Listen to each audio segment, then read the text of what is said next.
No, I won't have anything. How we doing? How much do you Been a while.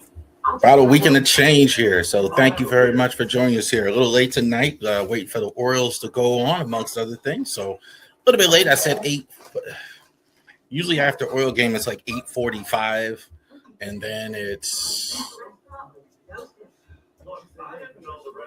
8 o'clock or 8:45. So waited like here till 9 to get everything together. Because I had been obviously it wasn't around last week. So I had to go ahead and get everything together here real quick. So I want to thank all of you. You apologize for that.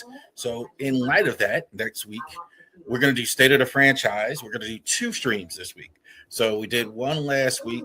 We didn't do one last week, so we're going to do one tonight, and we're going to do one on tomorrow night as well. So what we're going to do last week, we're going to talk about a lot of those same things, but we're going to talk about State of the Franchise, the edge rush, etc. We'll talk about that tonight. We're going to talk about the trade deadline tonight is scheduled because that went on already, and so we're going to talk about a lot of things as well. With the MLB, we're going to go ahead and do that. Orioles tonight as well. Tomorrow night, we're going to do the training camp report like we were going to do tonight. We're going to talk about the MLB training camps, the NFL training camps that just started out in Owings Mills. Good stuff that's going on. So we're about day 7 in as well, reading out good things. Jacoby Lane's name keeps coming up. So that's really cool that's going out there at Owings Mills as well. So I just want to thank all of you. Do apologize for the last week and a half here. I've been hasn't even been posting really as well. So we're here. Thank you for your patience and everything that's going on as well. Do apologize also to the driver and the top guys. I haven't been again dealing with some stuff, so I couldn't really do much of anything. So we're here, but we're ready. Wind me up and let me go too, because some of this stuff I'm seeing in baseball and football is crazy. Some of these trades are just completely ridiculous in baseball. I mean, I don't understand some of the logic that's going on right now. All right. So got that out the way. Genesis Notary Services here at the bottom of the screen, Facebook.com. Back with that Genesis Notary Services. If you are in the Winchester area, I'm now again available for that as well. Had to take a few days off along with the Harris Legal Shield. Definitely too. If you want to save money with Legal Shield, definitely check us out. It is great resources for you to go ahead and get Legal Shield. Legal Shield is tremendous as far as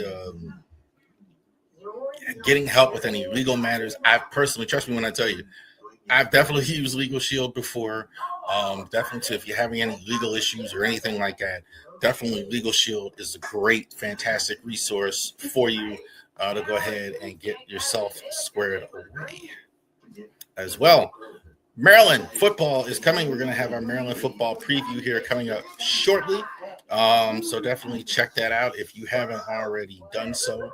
Definitely check out the Maryland football preview that is coming.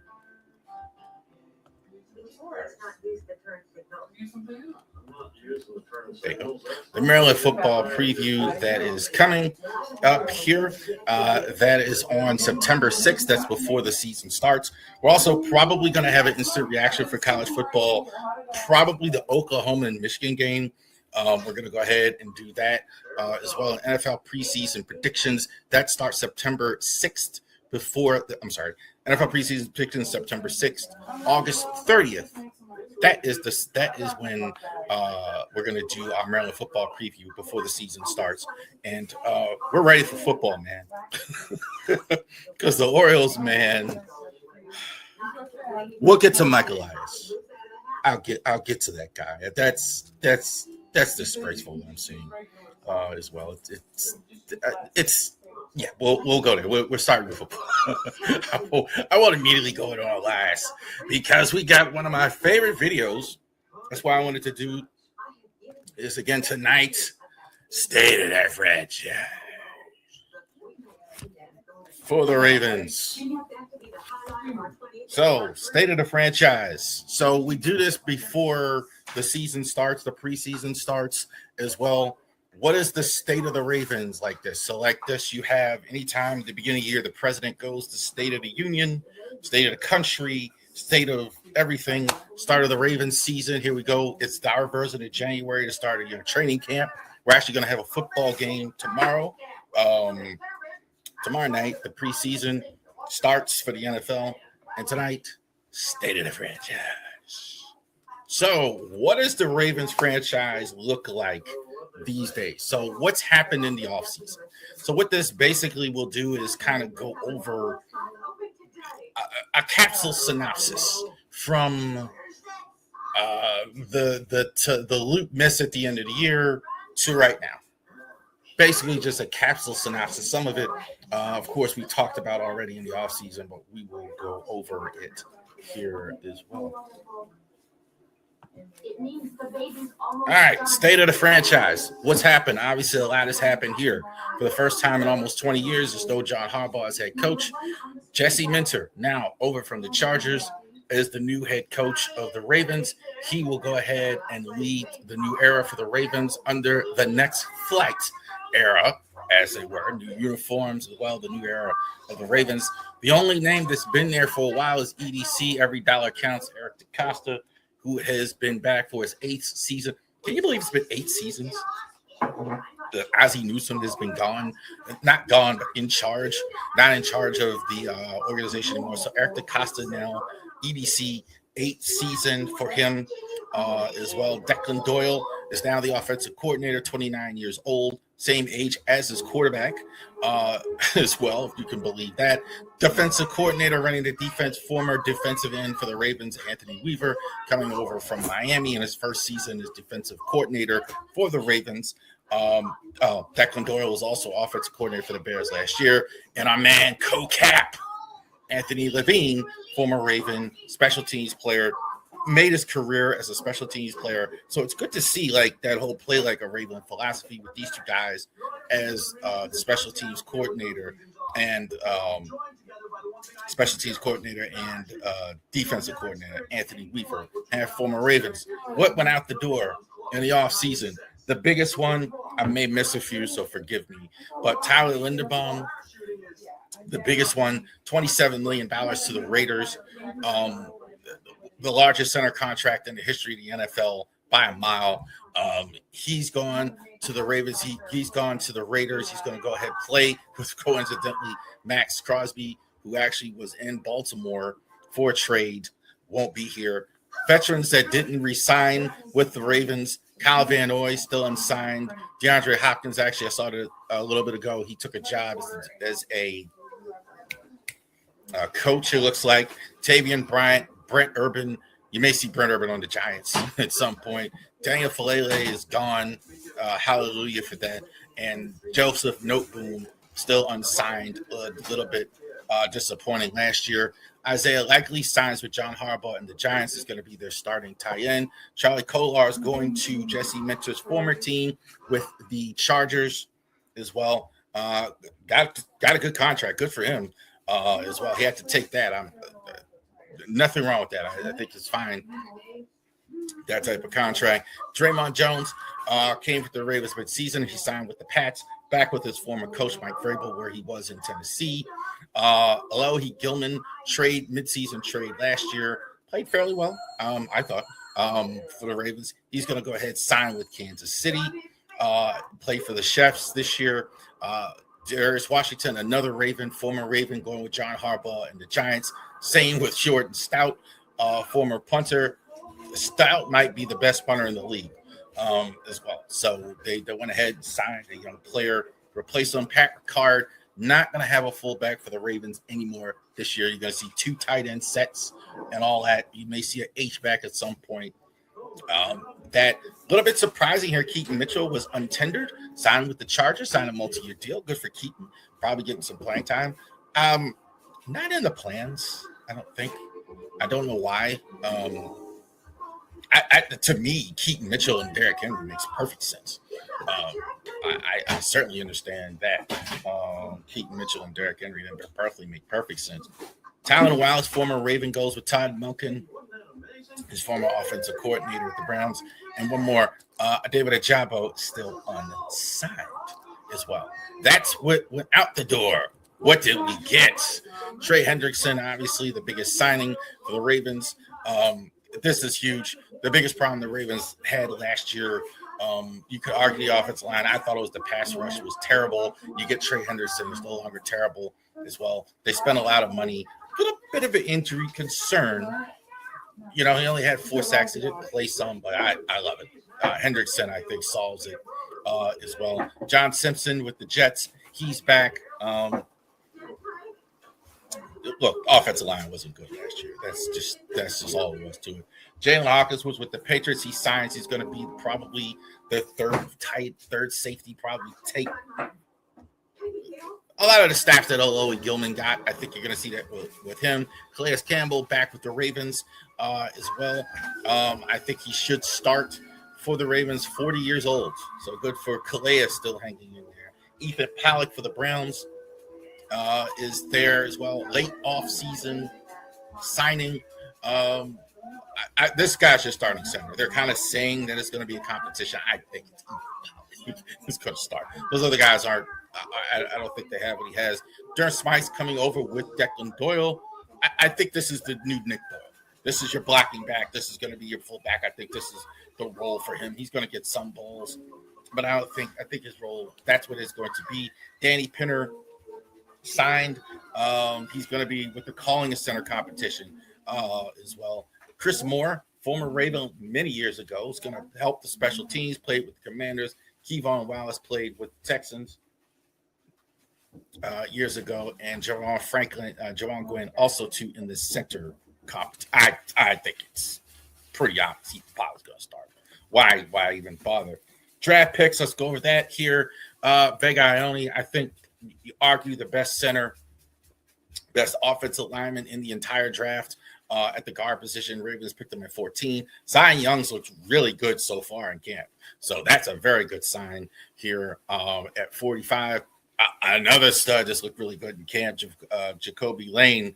He's making these searches catches. I'm not surprised at all. Is he fast enough? But yeah, his long arms, his reach, whatever. He's a real Spider-Man out on the field. Eli Shrett for Indiana was picked 4th. Matt Hippner's looked good so far as well. Chandler Rivers at the pick 5. Josh Cuevas today had a decent day today in camp. Adam Randall, the pick of the owner. I think he's going to be on the team. If the owner picks you, researches you, wants you there, I think you can book that one. I think he's made the team unless he's super horrible. Ryan Eckley is going to be the replacement for Jordan Stout here in the draft. Rashawn Benny and Evan Bernstein, 7th round picks, I think possibly practice squad for those guys as well. 5 biggest games on the schedule. I think the Ravens' schedule kind of starts in the second half this year. I think you have an easy schedule early. You should have a decent record going into week 8, which I think going into Buffalo and that new stadium, I think is going to be the biggest game of the season so far. The Bills, I think, this is a litmus test for the Ravens. Can you go in and beat Buffalo and actually get it done in Buffalo against the Bills? You totally just choked that last game out last year, and no other way to slice it opening night. You lost the last time you played them in the playoffs the year before. So you're getting – this could get mental here. This could give you a thing like a thing here if you lose 3 times in a row in Orchard Park. The Chargers, I think, is huge. Jesse Minter's former team. You got a lot of former Ravens on that side, even though John Harbaugh is gone. We just talked about Charlie Kolar, Keaton Mitchell, etc. A lot of intermingling. I think the Chargers are going to be a team in the AFC, right in the playoff mix. So that's going to be huge. I think the Texans are for real. I think this is probably the best defense in the NFL. I don't think the Ravens are ahead of the Texans right now. I think the Texans are right there. So I definitely think this is going to be huge. Obviously, week 15 in Pittsburgh against the Squealers. You lost last year. Tyler Luke missed the field goal you got to redeem yourself against the Squealers in Week 15 as well. So that's going to be a huge game at the end of the season. The Ravens-Steelers games, we already know, right? That's best rivalry, I think, in the NFL. Toughest games for both teams, regardless of what the record is. I do think this could be also for playoff positioning. Certainly Week 17 could be for playoff positioning. The Bengals, Trey Hendrickson's first game as a Raven in Cincinnati. So how big could this game be with the division and everything? Standings, title could be all up for grabs here. And this is the first time we're seeing Trey Hendrickson in purple in Cincinnati, of all things. So that could be huge here. 5 biggest storylines going in. You got a new coach. You got a new era. How will it look without John Harbaugh on the sidelines? This would be new experience for all of us as fans here. It's been a long time not to have John Harbaugh, Jesse Minter, young coach, highly sought after. How can he handle this? I think Minter has so far looked great as coach from the stuff I've seen and heard so far. So I'm very impressed here so far. This might seem weird to some people, but could Eric DeCosta be on the hot seat? Look, we just saw it. 8 years. No real playoff success. 8 years you've been GM, and your team hasn't got farther than hasn't got any farther than the AFC Championship game 1 year. So we'll see. I think a slow start would not be good. I don't think it'll be a slow start, so it may be moot. But I do think Eric could. It doesn't go well early. I think there could be some heat on Eric here more than what people think. When will Lamar Jackson sign? I think this is taking way too long for me. I don't know why this is taking so long. We saw the Trey Zay Flowers contract. You see, taking way too long for me. How Trey Hendrickson will help the defense, I think this is a massive, massive gift. Not a great run stuffer. That's the only downside. I think he's had some injury issues. I don't worry so much about the run on this team because you can stop the run.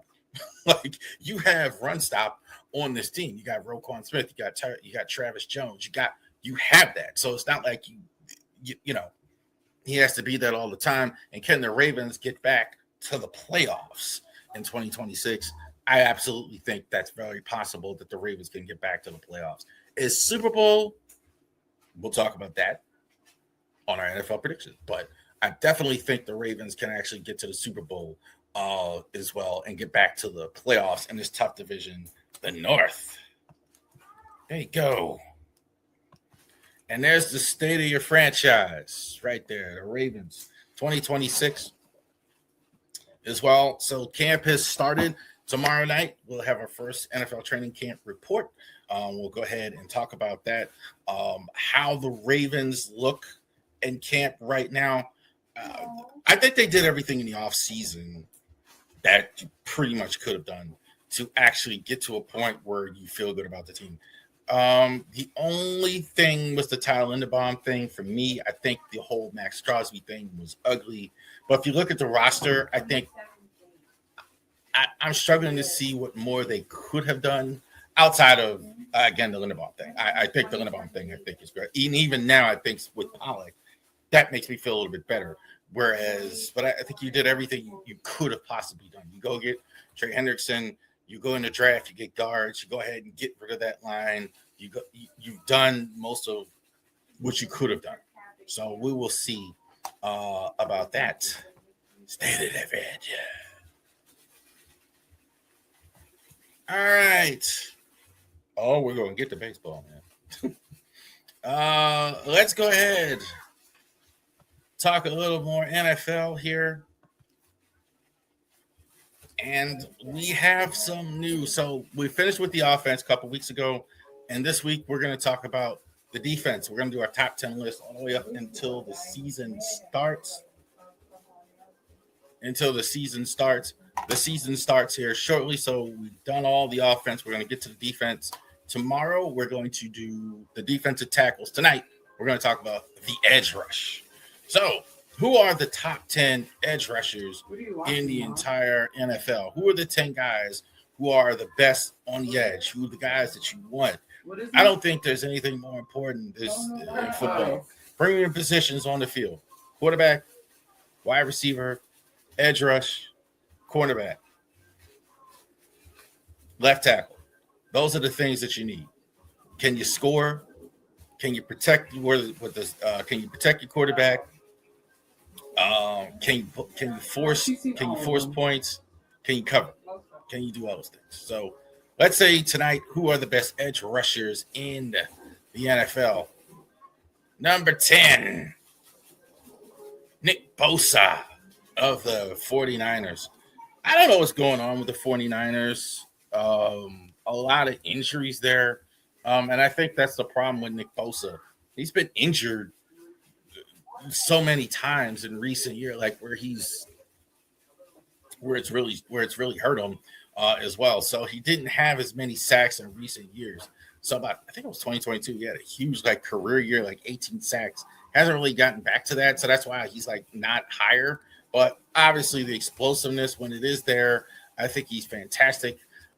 Bosa, I think, is a top 10 player. I don't have him top 5 anymore. I just don't have him top 5 anymore. But I think it's not working. People also talk about him too, like he's older, like he's only 28 years old. So I definitely think this guy can absolutely be back to where he was. I think he's definitely on a good defense. Only 2 sacks last year, but then I think he only played 3 games. But this guy is good for 10, 11 sacks. I think if he's healthy, and if he is healthy, I think he's definitely a top 10 guy. Nick Bosa, number 9. Danielle Hunter, not Danielle. I think I've said that wrong. Danielle Hunter of the Texans. I think this is half of the best pass rush trio, the best pass rush in the NFL I forgot to on either side when you talk about Danielle Hunter. This guy, all he's done now, I'm looking at 4 consecutive seasons of double-digit sacks, 15 sacks last year with the Texans. Even before that, he's had double-digit sacks several times. He's 32 years old. I think this is probably maybe the most underrated player in the entire National Football League. I mean, nobody talks about how consistent and how solid he's been because he's not a megastar and he's not in New York where you have to talk about the Giants or the Jets 80,000 times or Dallas or whatever. This guy's solid NFL production at the edge for years. Nothing wrong with Danielle Hunter at all getting this spot. Number 9, Danielle Hunter. I think he's terrific. Number 8, Trey Hendrickson for the Ravens. Injuries, I think, concern me a little bit with Hendrickson. Last year, I think that's a bit of a thing where I think injuries. He's had some injury concerns, but I got to tell you, this guy is unblockable at times. I think he's probably only other than Garrett. I think when this guy bends the edge, he's about as good as you can find as a guy doing that, bending the edge. Also, to motor. He kind of also reminds me of a guy we had a long time ago, Michael McCrary. I've said that several times with him. He just never stops moving, never stops. The energy never stops with him. So love Hendrickson. How much ice? I think he could be even better on a better defense. I think in Baltimore. I think like that. But Anthony Weaver's got to be loving the fact that he's got Trey Hendrickson on his team. Number 8. Number 7, Brian Burns. Absolutely another guy. They don't really. Yeah. I don't hear that much about Brian Burns being a stud. This guy is fantastic. Sack production totals isn't always. That's the only problem I have. I like to see it every year. Last year he had 16. He's had 12. I'd like to see him a touch more consistent all the time. But he's a complete linebacker, complete defensive end, complete. I think you think about. I heard John Madden say one time, talk about Rod Smith as a wide receiver. What's the first word that comes to mind? And that's consistent. When you think of Brian Burns, the first word that comes to mind is complete. Does everything well. Nothing you can't put on the field with him. I think Burns, is fantastic as well. John Harbaugh has got to be thrilled. This is part of also, too, I think, why he didn't have no problem sending Lawrence out of there, because Dexter Lawrence out of there, because he knows who is best defensive tackle, who's best defensive player. Is this Brian Burns? Number 7, not the Ravens, the Raiders. Max Crosby, wild man, stays in Oakland. I think he's going to stay in Oakland, obviously. I mean, camp has started. I don't buy any of the injury stuff the Ravens said. I think there's just injury concerns, obviously, but I don't buy any of that. I think it was all business.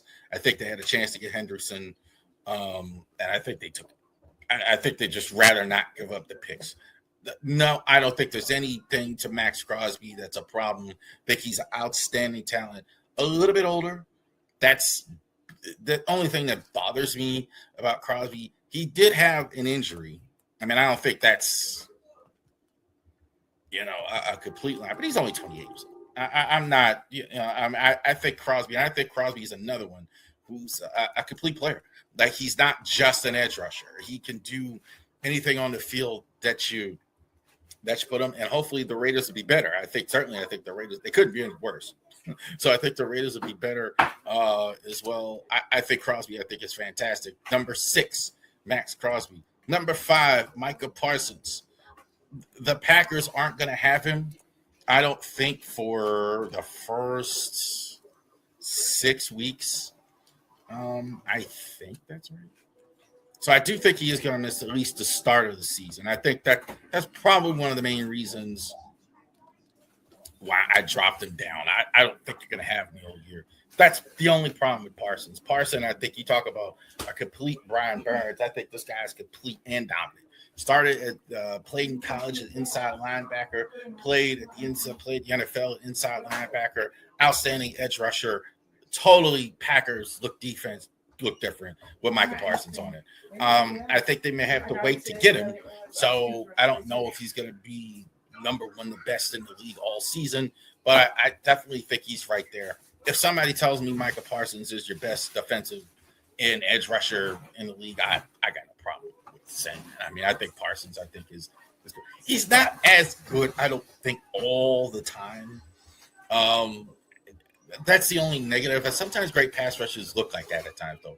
Like, it seems like they take plays off or whatever. I kind of feel that with Parsons sometimes. But that's the only thing.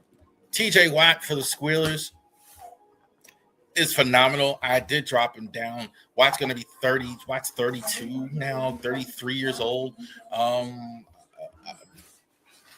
Watt's not as good of a player as he once was. He's still really good.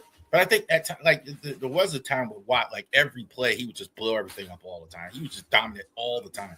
He's not that way all the time anymore. He can be doubled and taken out of plays, but don't get it twisted. This guy is going to get double-digit sacks for you. You better still double team him, or he's gonna have a hard time.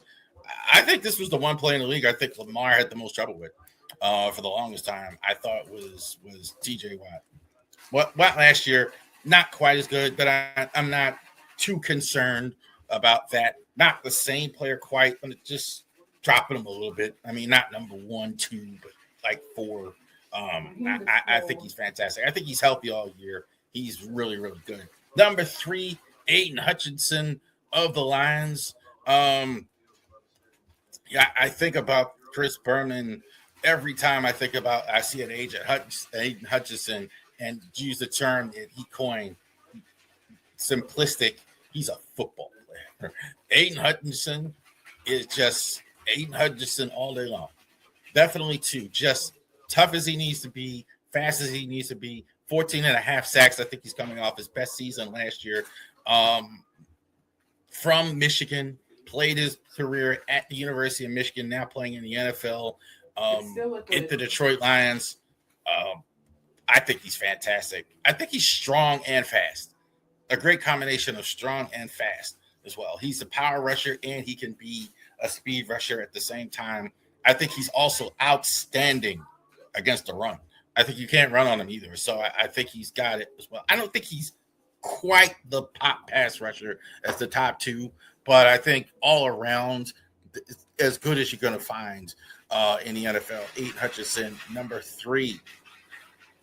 Number 2, Will Anderson for the Texans. Look, we talked about Hunter here earlier on the list. Will Anderson, I think the difference between Hunter and Anderson, I think Anderson, the best is yet to come. I really believe this. 24 years old. So I think he's been unblockable wherever he's been. I think in college, you couldn't block him. I think in the NFL, you couldn't block him. I don't think they even rush him enough. I think as well. But I think he's not just a guy who can rush, but he does so many things so well. He is. I think also if you put him if he wasn't an edge rusher, he'd be the best linebacker, I think, at either position, no matter where you would put him as well. So I think he's more of a true linebacker than I think anybody else on the list, and he's still going to get you 12 sacks. I think he does so many things so well. I think that's the only thing that's almost hurting his sack total, and he's still getting double-digit sacks like every year. So Will Anderson, I think, is an absolute beast. Will Anderson, number 2. And number 1, and I don't think it's particularly close, was Myles Garrett. Look, it is scary to think about. One, as a Ravens fan, we're all glad to get Myles Garrett out of our division. That was the main thing that we talked about.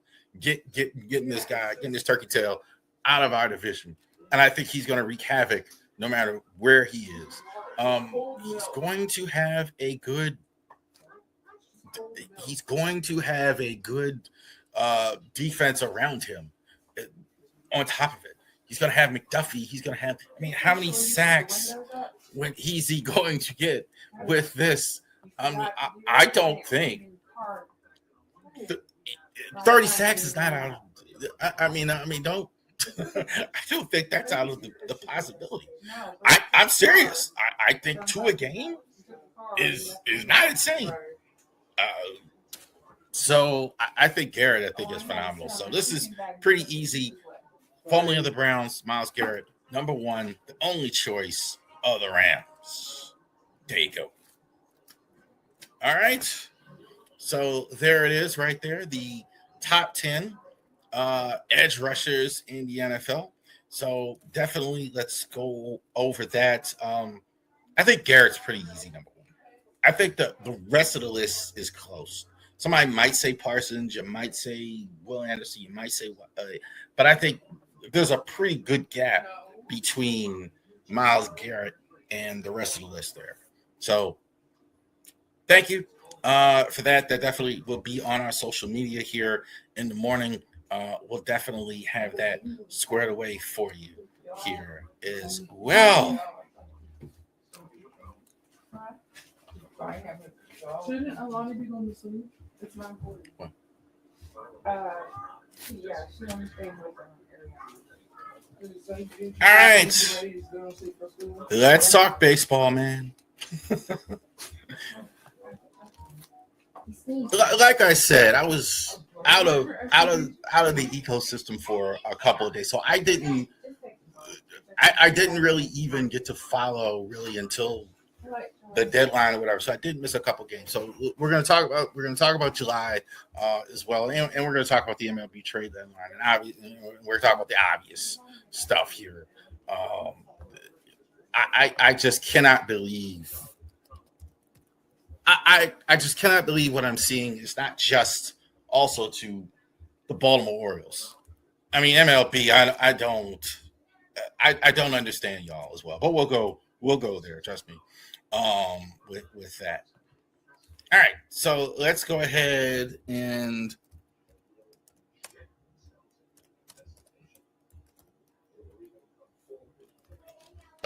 go over this as well and check that out. How did July look for the Orioles as well? So this was their record at the end of July. We got that July 31st. 4th in the AL as well, far out of 10, 4th in the AL East, 54 and 56. That's not horrible. That's not good, but that's not horrible as well. When you ended this, you were playing the Phillies, and it was that's not horrible. So let's go ahead and go over that as well. Now, this month is always hard after the trade deadline because some of these guys are obviously not here anymore. So we got to talk about that some of these guys aren't here. But this is just for the previous month as well. Taylor Ward.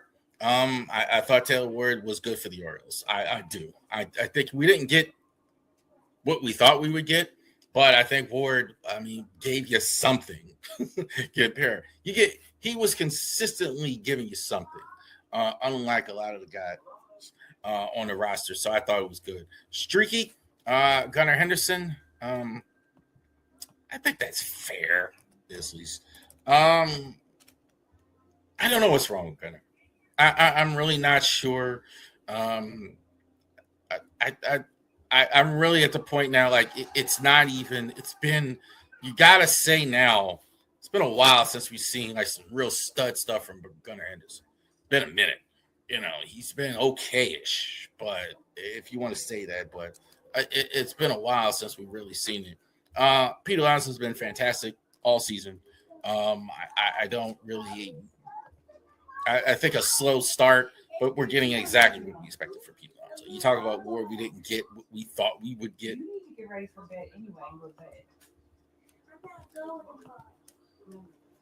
It doesn't matter. Go to bed. We didn't get what we thought we would get. Pete Alonso, you're getting exactly what you thought we would get. Adley Rushman, I'll save it. But Adley's Adley was injured towards the end of the last few weeks as well. We'll get to Adley here. Kobe Mayo. Go to bed. Kobe Mayo, solid against lefties all year. Hit a home run tonight against the left-handers. Kobe Mayo's been solid against left-handers all year. Now with Adley out the door, I think playing him at DH, I think is fine. That's actually fine. I think that's the best thing that happened to him because now you could play him every day at DH. He could play more against the lefties. He could play at night. I think that's the best thing happened with him. Who's starting in outfield? I don't even know. That's why I didn't even bother. Colton Cowser, I guess. Has been playing. You've been seeing Tyler O'Neill. You had Jeremiah Jackson tonight. Same with Tavares. Where has he been? You good, Jackson? You got me. Who's starting? I know who's been at third base. Christian Encarnacion Strand off to a decent start at third base. This is exactly what you want from a minor league player coming up from Norfolk. This is what you call a good 4A player. Guy who's had some major league experience. You put him in a minor league, you could put him in the major leagues, and then he can play decent. 3 home runs already, 11 RBI. Decent enough. I got no problem. JJ Jackson Holiday's been coming on lately. I think that's a good sign as well. He's not playing enough. He's been outplayed a little bit. Now with Blaze Alexander hurt, he's playing more. And I think we've seen this a couple times with Jackson. He plays every day. He kind of can find himself. He's not a good part-time player or a guy who has to come in and out. Kyle Bradish, 7-10. I think he's had some tough luck with starts as well. I think his record should be better, but he's been good for the most part as well. Brandon Young, I think, has been the best pitcher this season. I don't think there's any question about that in my mind as well. Shane Baz, he's had tougher luck with starts. I think as his ERAs went down, the loss total went up. He's 4-10 with a 3.86 ERA. That's just crazy. Trevor Rogers has been fantastic lately. I think he had a good start to the season, a lousy after that, and he's been fantastic since then. So I thought he was great again tonight. I think he's been good for a while. Dean Kramer, no longer in the rotation, now in Minnesota. I'm not going to do too much with injuries again. The bullpen, same. Like Tyler Wells, no longer here. Suarez, Helsley, you're not going to have the rest of this year. Rico Garcia, I think Garcia has been slipping. I think, frankly, he's just been overused, in my opinion. I think that's why you're seeing worse results. You can't use him in every high leverage situation and expect him to just bail you out every time. It doesn't work like that. As well, injuries are, I think we already know. I didn't update it, but I'm just going over. Like Chris Bassett may be back soon. Heston Kjerstad, they've been saying it's a hamstring for a while. Batista, I think we are going to see some point at this season as well. Mounty, you're not going to see. Westy, you're not going to see. Blaze Alexander should be back shortly. Kyle O'Neill has been playing. Trump has been in the lineup as well. Dylan Beavers is there as well. So there you go. There's our recap of there's our recap of the season. There's our recap of July. Orioles decided to sell. Man, I don't know what to tell y'all, fans. I'm sorry that we're even going through this. Let me tell you something.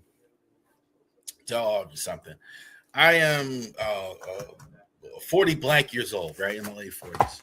I've been in the workforce ever since I've been 17 years old. I've worked. I used to be a full service guy. Some of you people like under 30 wouldn't even know what that is. A full service guy was you went to the gas station and the guy was there and he pumped your gas in the gas tank, right? So you didn't have to get out and get it yourself. You paid extra 40 cents or $1 or $2, whatever it is. So I would go pump your gas for you. And that was my first job. So I've been working now for 31 years. 31 years. I went back to work today. 31 years. And so I don't come on. Now, why am I saying all that? I don't take saying somebody should be fired lightly because it's too hard for people to get an opportunity. It's too hard in life, especially in 2026, for people to get it. I've seen my daughter struggle. I've seen so many people struggling to get a job, to get any type of employment, to get ever. And somebody gets an opportunity. I don't care what anybody else is doing, any other podcast is doing. I don't take lightly saying somebody should be fired. I really don't. And I mean that. I don't think that's I say you should never do it. Or I'm criticizing people that do it. But this is not Mark Madden, Coach Killer. I don't take lightly saying somebody should be fired. It's time for Michael Elias to go. Period. I don't know why he's still here. I cannot understand why a guy who has failed as much as he has in recent years still has a job. I can't help you at this point. I just nothing I could say to help you, Michael Elias, anymore with this. It just hasn't worked, buddy. It just is no other way to put that. You cannot sell 2 years in a row, not meet expectations, and then after saying that you're gonna get players, and then trade your most favorite player on the roster, maybe outside of Gunnar Henderson or somebody might say people, but you trade your most popular player. You trade, which kind of almost makes sense, but then you go and you trade Dean Kramer. You trade Tyler Wells. So you just sell off all these guys. You trade Taylor Wood. I got no use for this. This guy, he's not an inspirer, I don't think. Lots of double speak when you hear him talk. I did put it up on Twitter as well. The conversation he had in the broadcast booth after the trade deadline with KB, Kevin Brown, and Big Ben McDonald. And more interesting to me, almost to them, what they were talking about in the article is like what people were saying there. And in the notes, when in the comment section, I saw it a lot. You know what I saw over and over? Awkward, uncomfortable, not genuine. I cannot listen. Here's somebody on the page. I cannot listen to the man anymore. Nothing he says, I tell him I believe. Hate him. He has made the right move with Adley, but Adley wasn't going to resign with the team. He's going to contend this year anyway without you. The offer for Adley was too good to take. Adley replacement have him locked up for 7-6 years. So somebody agrees with the Adley trade. Fitz rots in from the head. Judge your own analysis there. Does he always sound like somebody socked him in the jaw, or was it one for the A's? Oof. They're doing damage control mode. I'm okay if Kevin Brown is traded. His facial expressions, the whole interview said it all. He knows he effed up, and he is the most hated man in the city of Baltimore. Why is this dude just sound like somebody punched his throat? I miss where players spent their careers with one team, maybe two, etc. So some of that wasn't, it was off the beat. It was a little bit off of there. But there was no support for him. There was no support for him other than the Adley trade there as well, which I also, too, can agree with the logic at least. I can agree with the logic at least. I can at least agree with the logic of the trade that you made for Adley there as well, because it is, you did sign Bassaro to a long contract. You weren't going to pay two catchers a huge amount of money. You weren't going to keep doing that. You weren't going to play Adley at first base the whole deal. You weren't going to keep doing it. So that was, I understand. All right. We'll get back to it. All right. Baseball summer. MLB trade deadline. Mike Elias is a goofball and all that. Guys,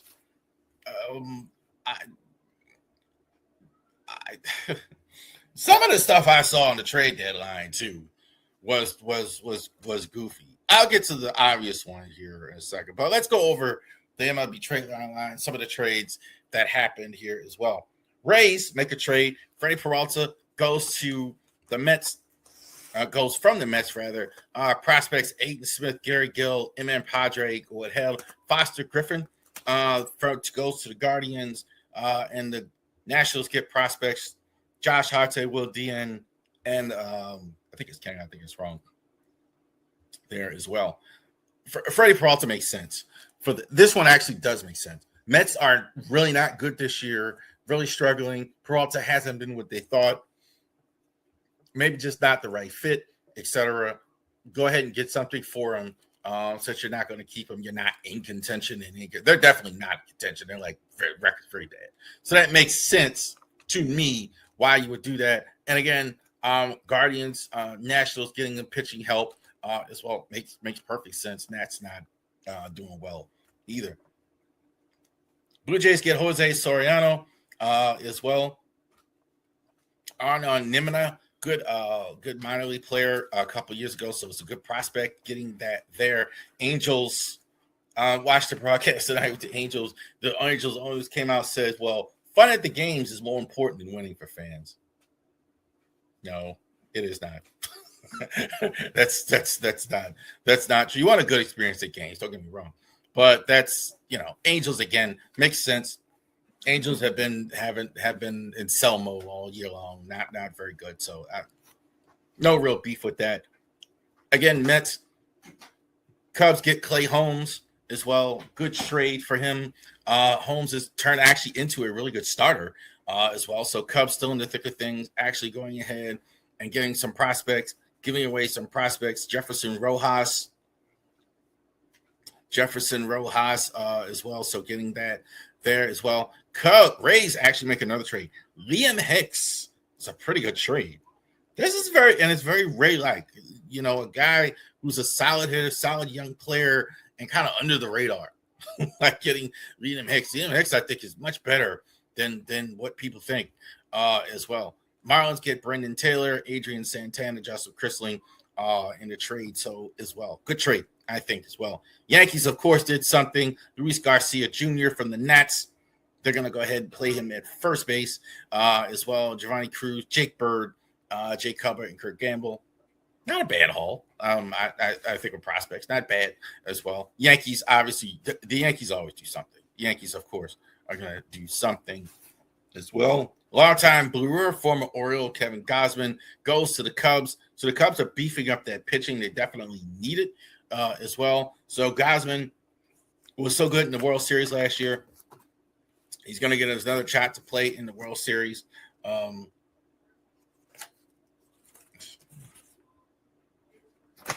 Going to get another shot to play in the World Series. Brett Bateman and Ty Southeen as well. Another prospect there as well. All right. This kind of shows kind of my point here. Giants, again, makes total sense that the Giants would sell. No problem with the Giants. The Giants aren't any good. They took on a lot of salaries. Makes sense. So I got no particular beef with the Giants actually going ahead and selling. I'm good with that. That makes sense. Padres buying, I think, surprised me a little bit. They're not giving up. And this is a team that's not giving up. Padres getting Robbie Ray. Robbie Ray, former Cy Young winner, one of the best pitchers, I think, in baseball as well. Going to San Diego as well. There as well. I don't know if San Diego's got enough, but they did. Continuing to get more pitching. Now, this is where it gets crazy. The Tigers, Casey Mize actually is going to the Padres as well. Gabe Workman from the Tigers. Casey Mize and Gabe Workman going to the Padres, where the Tigers get Cash Mayfield and Jackson Wolf. Why are the Tigers trading their whole team, man? What are you doing? I mean, that doesn't make sense. Why you're 2 games under 500 right now and you're trading away your and here's the thing. We're going to get to this one here in a second because it's all the Dodgers' fault, right? Check out Dodger Jason's Dodger podcast on Driving to the Top as well. Luis Arias as well. This guy's is a good slap hitter. No problem. Phillies will absolutely. He actually kind of fits in with the Phillies. He's actually typical kind of what they have. Good offensive player, not great on defense. And he's going to give you offensive production. You could put him anywhere in the order. I think probably except the middle because he's going to hit singles all the time. I don't have a problem with that. I don't have a problem with a guy who's going to hit for you all the time as well. So Luis Arias will go ahead. Luis Arias, rather, will go ahead and go to the Phillies and Gabe Killen as well. All right, big trade. The Tigers go ahead and get Dodgers number 5 prospect, Zaire Hope. 25 overall MLB. These are good prospects, by the way. These are not just bad prospects, especially the 2. River Ryan is top 60 prospect, top 70 prospect, rather. Right-handed pitcher. You get that as well, and you get right-handed Brady Smith. And the Dodgers get Tarek Subel for them. And apparently this is all the Dodgers' fault. Let me tell you guys something. The salary cap, there may not even be a MLB season in 2027. You know, I'm preparing my business the fact that we may not be able to talk baseball at all next year. For sure, I think we're going to lock out in December after the collective bargaining and everything is over. The teams that should be worried about the collective bargaining are the teams doing the daggone deals with the money. The Red Sox, the Dodgers, the Yankees, things like that. If the cap comes, they should be the teams like, oh, wait, we don't want to da-da-da-da. And they're giving these guys. Crazy. Why? I heard Jeff Passan say it several times. Well, they need to trade Tarek Subel. Why? Why do you need to trade Tarek Subel? To what end? You're not even that far of it. I mean, oh my God. Like, certain teams in baseball just don't want to win and don't want to compete. I mean, there's no reason. There's about 8 teams that really should be all in sell, in my opinion, like based on their record, based on everything. Should be all in sell. Maybe you're throwing 1 or 2 more, that's about it. And we saw, and just, well, they're out of it. No, they're not. the 2 teams, you got the Dodgers, you got the the Guardians ahead of them, who are exactly 500 at the beginning of the day today, and you had the Red Sox ahead of them in the wild card I'm talking about, that were dead in the water like early in the year. They've won like what? They won like 14 in a row, and they won like the last 6 at the beginning of that. Like, okay, and you're so again, but it's the Dodgers' fault that this is going on. It's all the Dodgers' fault that this is going on as well. That this is happening. Yeah. Ridiculous.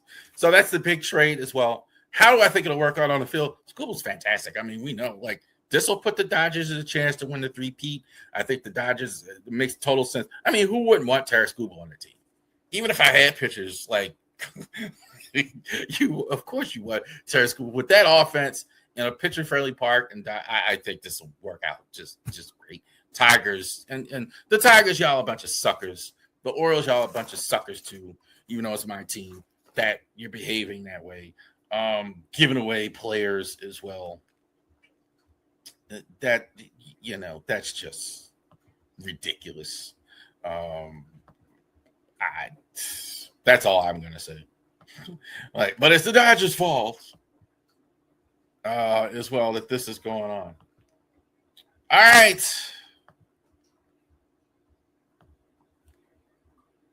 There's your baseball summer.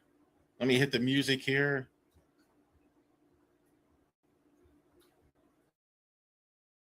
I'll hit this one.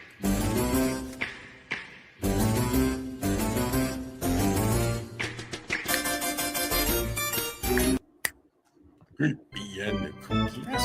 Because it's stupid.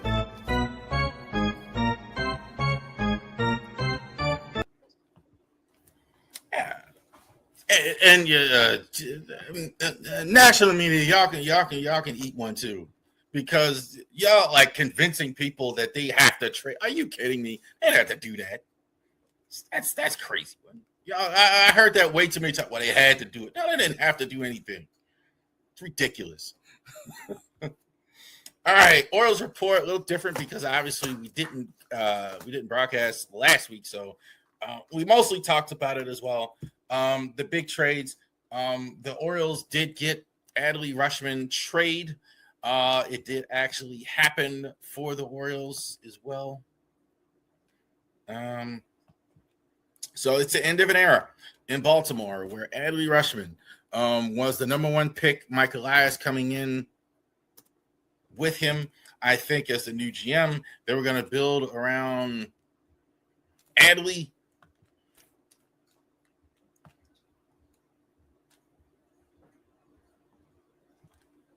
They were going to build around Adley as well.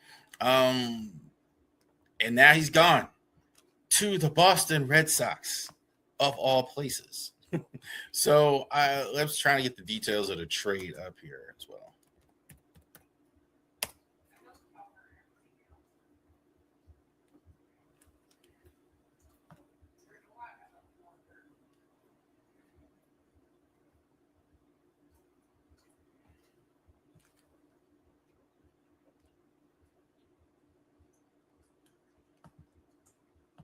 The Orioles actually did get something in the trade. So I do want to say that as well. I don't think it was just, some people are like criticizing that they didn't get anything. I don't completely agree with that. I do think that what they did actually get from the Red Sox, there was a comment there that I do agree with. Well, they got something in their trade. The pitching prospects that they got, I think was good. So I'm not too upset about that personally, because Anthony Everston can pitch. I think he's a top prospect. I mean, some people think that he is the top prospect already in the Orioles system.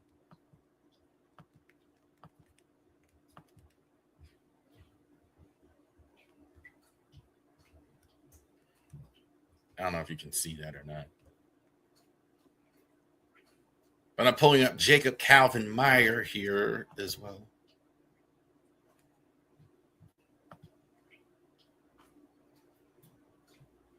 Trying to see who else has it. But you get Anthony Everson, you get Eddie Escobar, Kyron Witherspoon, and Carlos Tavares. So those are two good pitching prospects. Witherspoon, I think, not quite as good as Anderson, but I think Anderson, is a top 100 prospect by every metric as well. So they are getting better pitching prospects as they go. For years, I criticized, the pitching prospects. You got Joseph Deerwood now, etc. So I criticize that. The trading Adley itself, I'm not so on that too much in one sense because it was redundant. I do understand when you say that you had Adley and it was redundant, and I get it.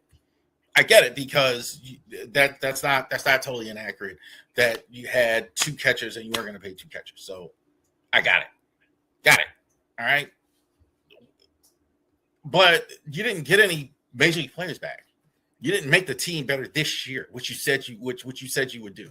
You said that you would be buying and you would make the team better this year, and you haven't done that. I have a bigger trouble really with the other trades, quite frankly, because this other stuff that you didn't have to do. Taylor Ward is gone.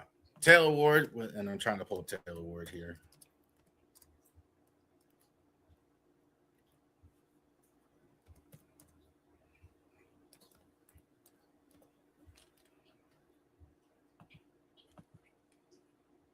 Can't type in my old age.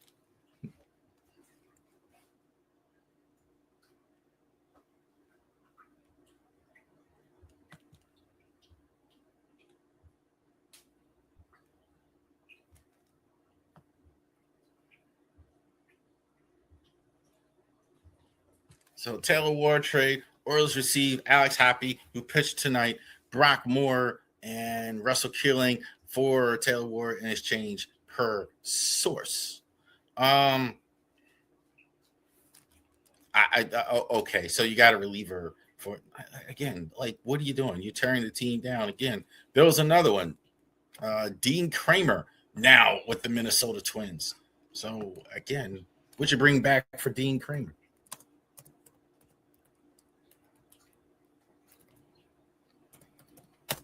And I'm pulling it up now.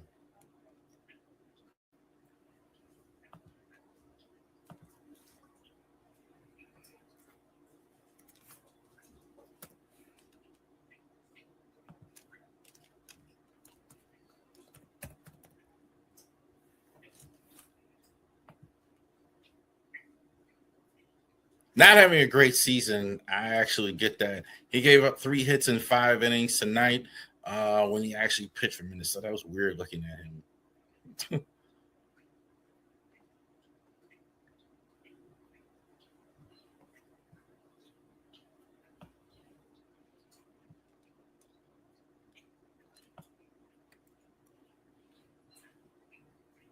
Some people didn't like Dean Kramer, but again, you didn't get anything. So I kind of understand that. Let's see. I mean, you didn't get much considering you're having this trouble finding it. And Tyler Wells was the other one.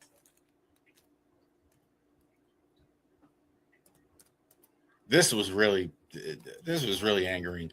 You showed so much patience with Tyler Wells all this time. You did everything you could. They could have cut Tyler Wells 5 or 6 times. You showed so much patience keeping Tyler Wells, getting Tyler Wells to become a good player. You spent all this time trying to get Tyler Wells to be any good. Tyler Wells tonight, 1.1 innings, no hits, 1 walk, 4 strikeouts in his debut. You spent all this time getting Tyler Wells to become a good pitcher for you. You despite all of his injuries, starting, bullpen, all this other stuff, and then you go ahead and you trade him away. When you're finally getting solid production.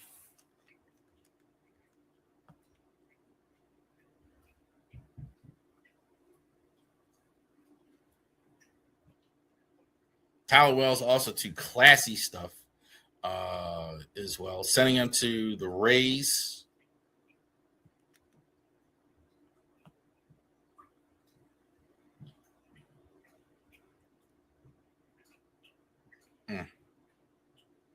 I can't even find what they even got for Wells either. Yeah, so they couldn't have got too much. So you spend all this time. Look, and again, I'm gonna say it one more time. I don't take it lightly asking for a guy to leave. I really don't. I really, people have families, but I can't think of a reason to keep Michael Elias at this point. He's failed. You know, this is your third manager. You're still below 500. You're selling at the deadline. When you said you would buy, when you're 3 games out the wild card, and he, by the way, he's not the only one. What teams are trying to do, in my opinion, is they're trying to do both things. They're trying to collect minor league players and stay in the wild card. Oh well, I don't need to do blah blah blah blah blah, and cut the payroll. Blah blah blah. Crap. Total crap. This is why baseball is heading for labor war because of these owners acting this way and these teams acting this way while this is going on. All right, that's your Oriole report for this week. Thank you very much. We'll do a more regular Oriole report. I didn't think it made sense just to go over stuff from last week, so we'll do that more traditionally the way we usually do it tomorrow night on our broadcast. Orioles Ravens training camp report. We'll go over who's doing well in training camp as well. Very good stuff so far from Jacoby Lane. Defense ahead of the offense. Don't be too concerned. That's normal. First week or so. Defense is ahead of the offense a little bit. That's all right. We'll go over that. Who's the top defensive tackles in the NFL? We'll go over that tomorrow night as well. And we were going to talk about it, but I didn't move it. I definitely had to talk about the trade deadline stuff. The Ironbirds. We'll talk about that. Baseball summer. Thank you guys for joining us here. We're back. Bravery Sports Podcast. You enjoy the rest of your day.